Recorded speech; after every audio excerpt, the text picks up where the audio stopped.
મુંબઈ એક એવી નગરી છે કે જેમાં એક આખું ભારત છે તે વસેલું છે। અહીં દરેક જ્ઞાતિના લોકોનું વસે છે।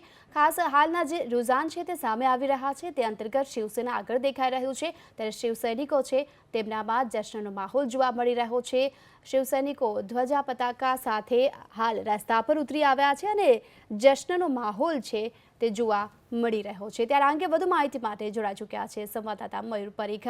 મયુર, શિવસેના તરફથી હાલ જે પ્રમાણે જશ્નનો માહોલ જોવા મળી રહ્યો છે, ઉજવણી થઈ રહી છે કે શિવસેના છે તેને અત્યાર સુધીમાં 70 બેઠકો મળી ચૂકી છે।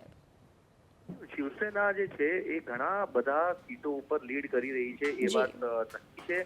50 થી વધુ સીટ ઉપર શિવસેના અત્યારે લીડિંગ કરી રહી છે, જ્યારે કે ભારતીય જનતા પાર્ટી છે એ પાર્ટી અત્યારે 40 થી વધુ સીટો ઉપર લીડ કરી રહી છે। કુલ મળીને આખા મુંબઈના 151 સીટોના લીડિંગ ટ્રેન્ડ મળ્યા છે। એમાં ભાજપ 42 સીટો ઉપર, શિવસેના 75 સીટો ઉપર, કોંગ્રેસ 14 ઉપર, એનસીપી 5, મનસે 9 અને અન્ય 6 સીટો ઉપર આગળ ચાલી રહ્યું છે। એટલે કુલ મળીને ભારતીય જનતા પાર્ટી અને શિવસેના વચ્ચે 1 અને 2 નંબરનો જંગ અત્યારે ચાલુ છે, જેમાં શિવસેના આગળ છે। પણ મોટા સમાચાર મુંબઈના છે એ છે કે જે ઉત્તર મુંબઈની જે મહત્વપૂર્ણ સીટો છે એ બધી તમામ ગુજરાતની બાહુલ સીટો ઉપર ભારતીય જનતા પાર્ટીએ બીજા દળોના સુપડા સાફ કરી નાખ્યા છે। બીજા દળો મોટી સંખ્યામાં ઉત્તર મુંબઈમાં પછડાટ કરી રહ્યા છે। ગુજરાતી બહુલ વિસ્તારમાં આજની તારીખમાં પણ ભારતીય જનતા પાર્ટી જ પસંદ રહી છે।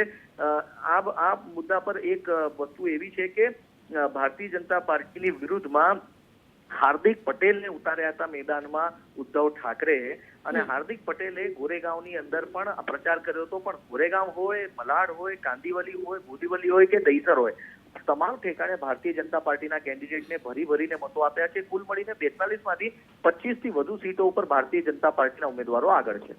જી ચોક્કસથી મયુર, આભાર આપનો આ સમગ્ર માહિતી બદલ।